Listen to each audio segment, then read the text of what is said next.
Ассаламағалейкум. Армысыздар. Тікелей эфирде информбюро, студияда Алимара Салих және Мақсат Толықбай. Назарларыңызда бүгіннің басты жаңалықтары. Қарағанды шахтасындағы апаттан 2 адам қаза тапты. Кеншілердің өлімі жауапсыз қалама. Ұлттық бірыңғай тестілеуге аз уақыт қалды. Биылғы өзгеріс қандай? Министр отандық медицина заман талабына икемделді дейді. Ал Қазақстанда ана мен бала өлімі өршіп тұр. Қарағанды облысы Теміртау қаласындағы ArcelorMittal Теміртау өндірістік цехында болған өрттің салдарынан 45 жастағы краншы әйел мен 40 жастағы өрт сөндіруші қаза болды. Қазір өрттің шығу себептері анықталып жатыр. ArcelorMittal Теміртау басшылығы қаза болған азаматтардың туыстары мен жақындарына көңіл айтты. Өрт домна пешіне металдарды жеткізіп тұратын конвейердің лентасынан басталған. Ең сорақы сол ArcelorMittal Теміртау компаниясында талай жыл қызмет атқарған кран машинисті және құтқаруға келген өрт сөндіру бөлімінің қызметкері көз жұмды. Сонымен қатар тілсіз жауды ауыздықтау барысында 32 жастағы өрт сөндіруші зардап шеккен. Ол күйік жарақаттарымен ауруханаға жеткізілді. Қазіргі уақытта ол жан сақтау бөлімінде, жағдайы ауыр деп бағалануда. Ұлттық тасымалдаушы Ер Астана жолаушылардың алдында ұятқа қалды. Кеше кешкісін Астанадан Алматыға қарай бағытталған рейс техникалық ақауға байланысты 1,5 сағатқа кешігіп шықты. Ал борт ішінде шуға қамданып жайғасып отырып алған жолаушылар далаға шығып келеңсіздіктер орныққанша сыртта күте тұруға мәжбүр болған. Ең қызығы, бұл оқиға әуе компаниясының 10 жылдық туған күнімен тура тұспа-тұс келген. Осылайша кесте бойынша Астанадан 21 сағат 20 минутта ұшуы тиіс 992 рейс әуежайда 1,5 сағатқа кідіріп, Алматыға тек 22:50-де қонған. Airbus бортының эконом классында 127, ал бизнес классында 15 адам болған. Олардың барлығы дін аман. Әуе компаниясы мамандарының айтуынша, ұшақтың ауа алмастыру жүйесінен ақау шыққан. Алайда бұл ара кідік болып тұратын болмашы ғана техникалық ауытқушылық дейді олар. Әйтсе де ұлттық тасымалдаушы өз тараптарынан келтірген уақытша жайсыздықтар үшін жолаушылардан кешірім сұрауда.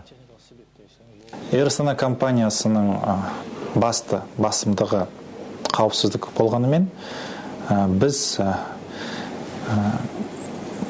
ұшақтың жабдығында немесе жұмысында бір кішкентай бір ақау байқалса, немесе ауытқу байқалса, біз қауіпсіздік мақсатында сол рейсті тоқтатуға мәжбүр боламыз.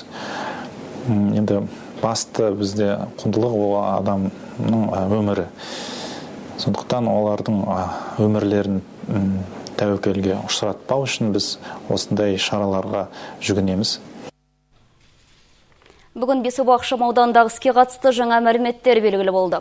Облыстық прокуратура 3 бірдей қылмыстық іс қозғады. Бұл тек бастамасы ғана болуы мүмкін.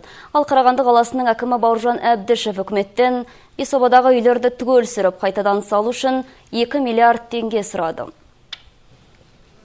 Бесобақ ықшамауданында құлаған үйдің бұрынғы 64 пәтер иелері ресми түрде зардап шеккендер деп танылды. Олардың барлығынан прокуратура жауап алды. Тексеріс жұмыстары лауазымды тұлғалардың құрылыс ережесін бұзғандығын анықтаған. Іске қатысты сот сараптамасы тағайындалды. Бүгінгі таңда сапасыз құрылыс пен үйдің опырылуы қылмыс деп танылып, жақын күндері кінәсі дәлелденген тұлғаларға қатысты айыптаулар жарияланбақ. Алайда кінәлілердің есімдері әзірге құпия сақталып отыр. Получается довольно-таки Тағы 2 қылмыстық іс қозғалу туралы шешім қабылданды. Біріншісі салушыларға, екіншісі жобалаушыларға қатысты. Қазіргі таңда сәулеттік құрылысты бақылаған лауазым тұлғаларға қатысты қылмыстық іс қозғау мәселесі шешілуде. Ал оңтүстік Қазақстан облысы Түркістан қаласында тіс дәрігеріне қаралған соң бірнеше күн өтіп қаза болған 15 жастағы Ділдәш Ералының ата-анасы қайғыларына ақ халаттыларды кінәлайды. Ал кешенді медициналық сараптама марқұмның айықпас дертке шалдыққанын анықтапты. Соған сәйкес прокуратура қылмыстық іс қозғаудан бас тартқан. Қайғыдан қара жамылған отбасы қыздарының қазасына дәрігерлерді кінәлайды. Өткен жылдың қазан айының соңында қызыл еті қанап дәрігерге қаралған Ділдәш Ералыға укол мен жарықпен ем жасалады. Емнің 3-ші күні егуден соң бірден ұртысып кеткен қыздың тісін дәрігері жұлып тастайды. Содан соң қан тоқтамай тістің орнын тігіп тастапты. Сол түні науқас аурухананың жансақтау бөліміне түседі. Дәрігерлер оның қандағы ақ түйіршектердің көбейгенін анықтап, өткір лейкоз диагнозын қояды. Араға 3 күн салып ол көз жұмады. Жаңағыдай ромашка нелер ұрсып жатыр, ромашка нелермен жусаң да может қайтатын бет, неге бардың соңына деп. Қаяқтан білейін, өзім ертіп барып едім. өйтіп өліп қалатын. Қайғыдан қан жұтқан ана қыздың дені сау болғанын айтады. Небәрі бірер ай бұрын дәрігер қарауы оның дін амандығын айтқан екен. Бәрі таңғалып жатыр, мүмкін емес. Өзімде түс көргендей болдық бәрімізде. Ал қас қағым сәтте дүниеден озған оқушы қыздың өліміне себепкер болған жекеменшікті емханасының дәрігері кінәні дер кезінде ауруды анықтамаған ата-анаға артады. Вы думаете, это можно забыть? Это не психологический удар? Или я такой железный? А вот когда все валят на меня и говорят после удаления, вот говорят, если бы не было удаления, она бы прожила бы 3-4 месяца. Где это видно? Сараптама марқұмның лейкозға шалдыққанын анықтап, бұл аурудың емі жоғын айтып, дәрігерлерді ақтап берген. Медициналық көмек толыққанды болғанда да, болғанның өзінде де, өткір түрдегі лейкоз ертелі кеш өлімге әкеліп соғады деп көрсетілген. Бұл жаңағы кешенді сот медициналық сараптамасының. Сюжет эфирге дайындалып жатқанда Түркістан қаласының прокуроры Артықбек Пашаев хабарласып, қылмыстық іс қозғаудан бас тартқан қаулыны бұзып, медициналық комиссия құруды қолға алатындарын жеткізді. Министрліктің назарын аудара отырып, біз бұл оқиғаны бақылауда ұстаймыз. Жәния Өсерқұл, Мирас Сөйлеймен, Алмаз Бейсенбеков, Информбюро, Түркістан. Алматы облысында медициналық маманның аздығы анасын баласынан айыруда. Аудан орталығынан алыс орналасқан ауылдық жерлерде акушер мен гинеколог және балалар дәрігерлері тапшы. Салдарынан медициналық көмекке мұқтаж сәбилердің жарық дүниеге келгеннен қоштасуы жылдам. Дәрігер хат шалғайдағы ауылдың шымбайына батқан мәселесінің мәнісін тілшілеріміз түсініп көрді. Балпықбей ауылының тұрғыны Ирина Корнеева осы қыста 5 айлық ұлынан айырылып қалды. Қылығы шығып қалған сәбиінен қапыда көз жазып қалған келіншек баласының өліміне дәрігерлерді кінәлап отыр. Артынан белгілі болғандай, нәрестенің жүрегіндегі ақауды ақ халаттылар өте кеш байқапты. Если б я знала, что у него врожденный порок сердца, я бы уже как-то Егер мен ұлымда туа бітті жүрек ақауы барын ерте білгенімде қол қусырып қарап отырмас ем ғой. Мұндағы дәрігерлердің біліксіздігінен баламнан айырылып қалдым. Қазір медицина дамыған, білікті маманы бар қалалық емханаларға ала жүгіретінем. Мен түгілі мұндағы дәрігерлер білмей қалған. Алайда Көксу аудандық ауруханасының басшылығы өз қызметкерлерінің біліміне күмән келтірмейді. Керісінше ауыл әйелдерінің өз денсаулығына салғырт қарайтындығын айтып ақталды. Когда беременная женщина становится на учет, Аяғы ауыр әйел дәрігер есебіне тұрғаннан кейін оның денсаулығына тек өзі ғана емес туыстары, күйеуі де түсіністікпен қарау керек. Яғни дәрігер айтқан уақытта медициналық мекемеге келіп тексеруден өтіп тұруы, денсаулығында қандай да бір ауытқушылық пайда болса жылдам дәрігерге жүгіру қажеттігін саналы түрде түсінуі тиіс. Ал облыстық денсаулық сақтау басқармасындағылар болса, ақ халаттылардың аздығы ана мен бала өліміне қатысты басты себептердің бірі екенін жасырмайды. Тіпті ана мен баланың тағдыры табыс етілген. Акушер-гинекологтардың біліктілігі төмен екендігін де мойындап отыр. Ал жүктілікті жоспарлау қажеттілігі туралы әңгіме айтудың өзі артық. Күнделікті күйбің тірлікті өз денсаулығынан жоғары қоятын ауыл әйелдер үшін кәсіби маман ауадай қажет дейді басқармадағылар. В Алматинской области у нас в настоящее время... Алматы облысы бойынша бізде 174 акушер-гинеколог жұмыс істейді. Қамту мүмкіндігіміз республикалық көрсеткішке қарағанда әлде қайда төмен. 1,4% құрайды. Шалғай ауылдарда акушер-гинекологтарға сұраныс тым жоғары. Биыл облыс әкімдігі денсаулық сақтау министрлігі сондай оқу орындарымен бірігіп үш жақты келісімге қол қойған. Бұл құжат негізінде енді жоғары оқу орындарының түлектерін ауылдық жерлерге жұмысқа орналастыру көзделген. Ал әкімдіктегілер жас мамандарды тұрғын үймен қамтамасыз етпек. Алайда дәрігерлердің өзі айлада батпан құйрықтың жата қоятынына күмәнмен қарайды. Адам өміріне жауапты жұмыс иелері мамандықтарының дұрыс бағасын алмай, жалақысы көтерілмей, ауылға ақ халаттыларды тарту мүлде мүмкін емес деген пікірде.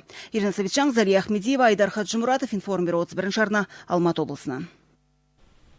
Бұдан бұлай мектеп бітіруші түлектер 2 мәрте ұлттық бірыңғай тестілеуден өтетін болады. Алғашқысы мектеп тәмамдағанда, ал соңғысы жоғары оқу орнына түсу кезінде. Өйткені болашағын саралайтын сәтте бір ғана кешенді тест тапсыратын талапкерлер шын мәнінде таңдаған мамандықтарына мән бермейтін көрінеді. Еліміздің білім саласындағы жаңалықтарын жоғары оқу орындары қауымдастығының президенті Рахман Алшанов бүгін тілшілерге арнайы жеткізді. Бүгінде пилоттық жобаны жүзеге асыру шешімі қабылданып қойған. Бұл жаңашылдық әсіресе түлектердің ата-аналары мен психолог мамандардың наразылығын тудырған. Сондай-ақ білім министрі Бақытжан Жұмағұловтың колледж түлектері де кешенді тесттен өтеді деген сөзіне, бұған дейін оқуларын жоғары оқу орындарында еш кедергісіз жалғастырып келген студенттер қарсы шыққан еді. Алайда кеш айтылса да 9 сыныптан соң орта арнаулы білім ордасына кеткен жастар биыл міндетті түрде ұлттық бірыңғай тест тапсыратын болып шешілді. Алайда бұл талапкерлердің тесттегі тапсырмалары сәйкесінше өзгертіліп берілмек. Колледждің елдеріне 9 класстан түскендерге оларға қазір жаңа ереже енгізіліп отыр.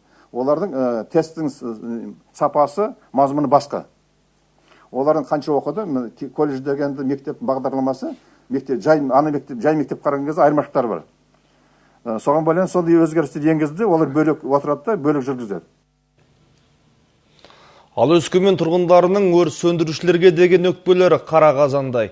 Жалындап жанып жатқан пәтерге 5 минутта жетудің орнына жарты сағатқа жуық уақыттан соң келген дейді олар. Ал бұған жауап ретінде өрт сөндіру қызметінің мамандары оқиға орнына уақытылы жетуге не кедергі екенін көрсетті. Внимание, первый ход на выезд. Внимание, первый ход на выезд.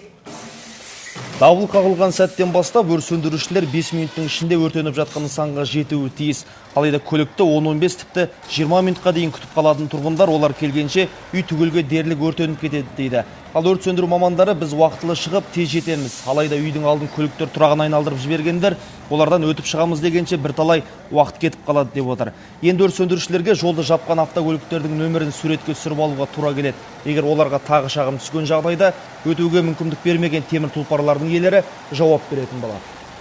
Автомобили, которые общее применение, которые приезжают. Өрт болып жатқан нысанға дереу жетуге тиіс арнайы өрт сөндіру көліктері жолдағы кедергілер үшін тез жете алмай қалады. Сол үшін құтқару жұмыстары мен адамдарды қауіпсіз жерге көшіру, өрт сөндіру жұмыстары қиындай түседі.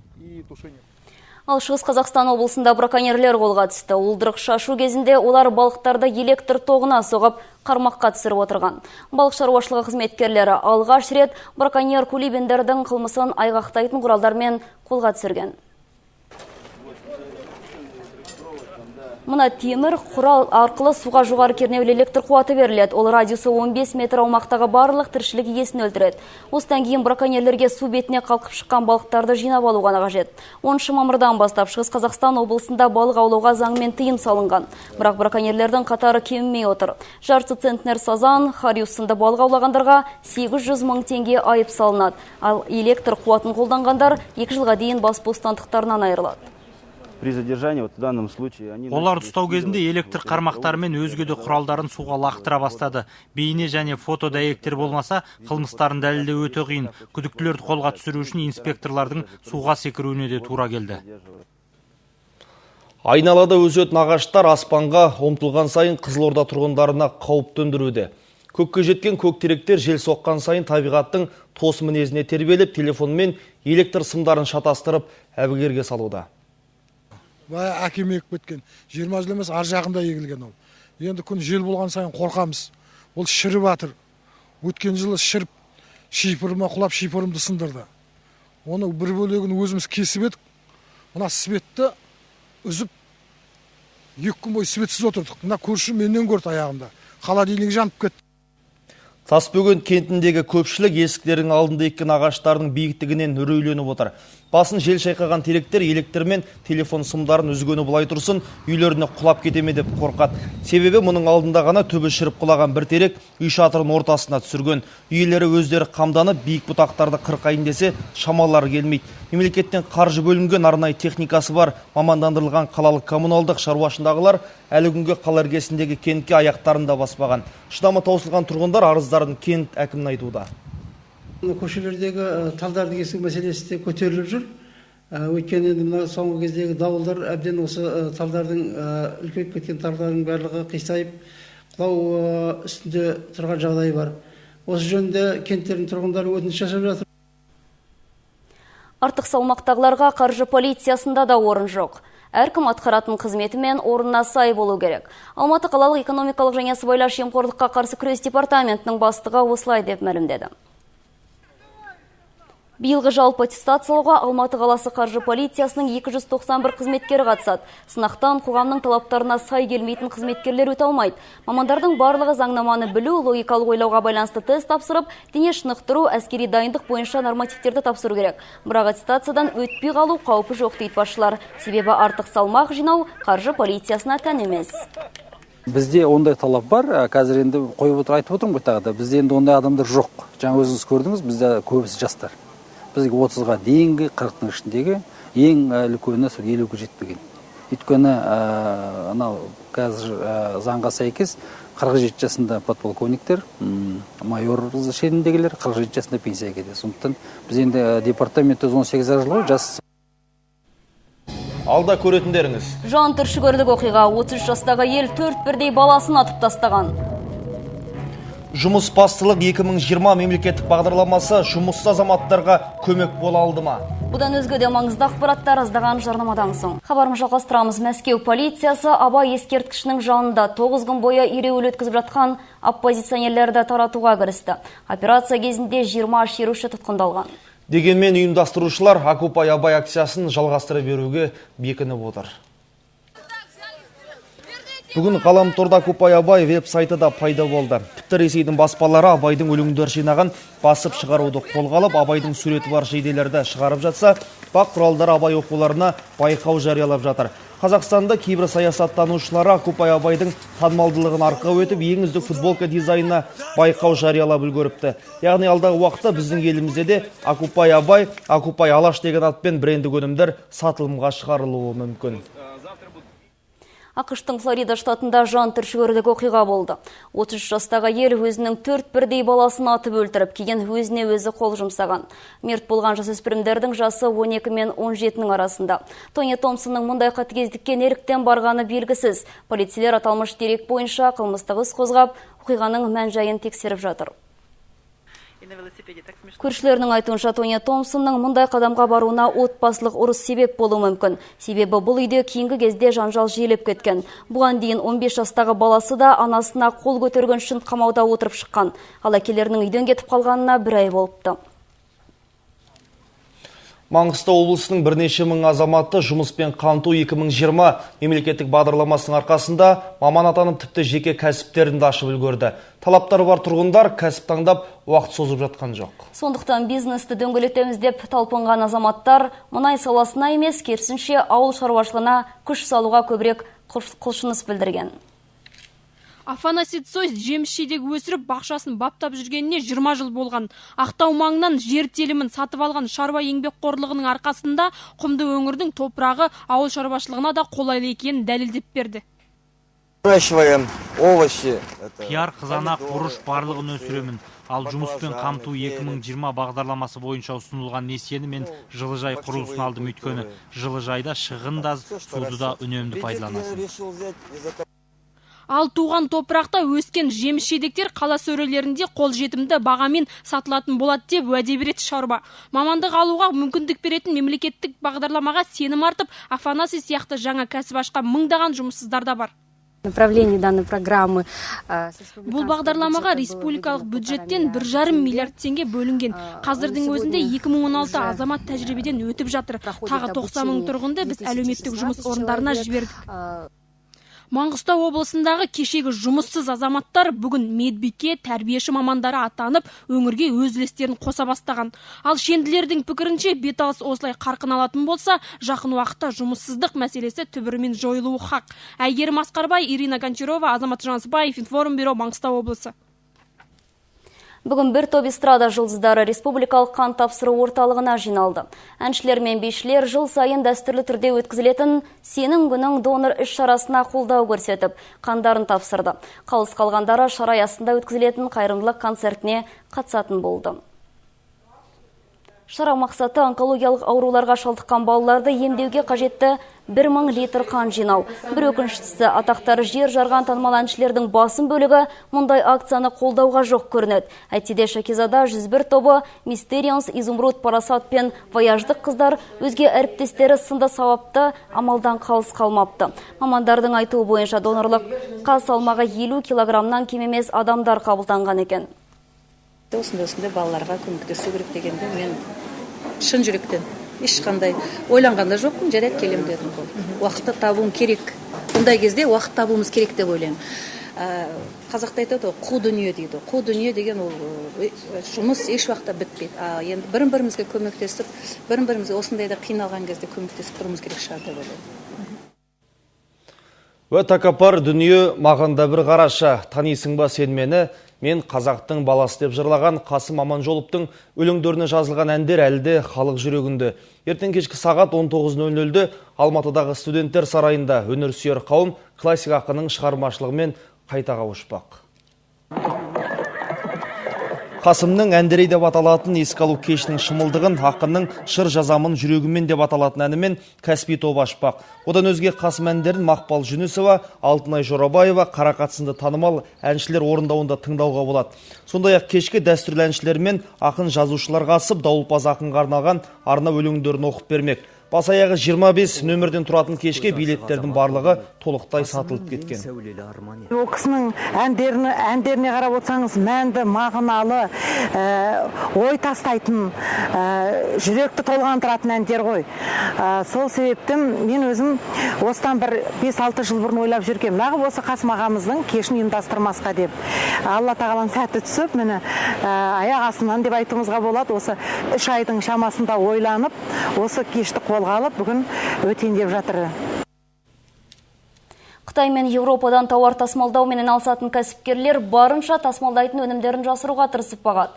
Кедендік бақылау департаменті жыл басынан бері 400-ге жуық осындай қылмысты анықтап отыр. Еуропадан келген өнімдер Қазақстан аумағына кірген соң ұрланып кетсе, Қытайдан жеткізілетін тауарлардың мөлшерін азайтып көрсетеді екен. Осы аптада қолға түскен 2 жүк көлігі тауарларының көлемінде құнында салықтан жалтаруға талпынған. Кедендік рәсімдеуден өткізу үшін тексеру жүргізген кеденшілер декларацияда көрсетілмеген 10 шақты тауар түрін анықтаған. Кәсіпкерлердің жасырып өтпек болғаны бағасы қымбат автодабыл, магнитоласында электр құралдары. Бірінші қылмыстық істе Қытай елінен келген тауарлардың декларациядан өту барысында көрсетілген тауарлардың тексеру барысында басқа тауарлар екені тәркіленіп отыр. Жалпы бірінші факті бойынша жалпы құны 56 миллион теңгені құраса, екінші факті бойынша 13 миллион құраған екен. Кәсіпкерлер 69 миллион теңгенің тауарын жалтарып қалмақ болған. Қазір аталған фактіге байланысты қылмыстық кодекстің 269 бабының 2 тармағына сәйкес қылмыстық іс қозғалмақ.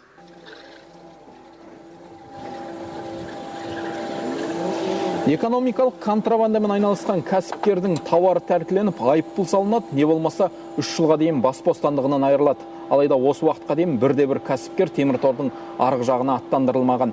Демек, контрабанданың көші жуық арада тоқтамайтыны белгілі.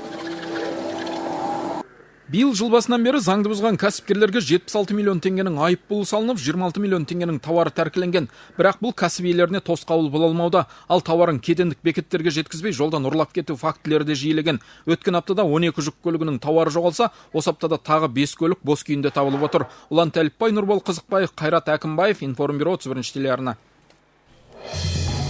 Жарты сағаттан соң Фатмагүл сериалын жіберіп алмаңыздар. Бүгінге келіп түскен ақпараттар легі осындай. 31 арна қосылу болсын, жаңалықты бірінші болып біліңіздер. Келесі кездескенше аман сау болыңыздар.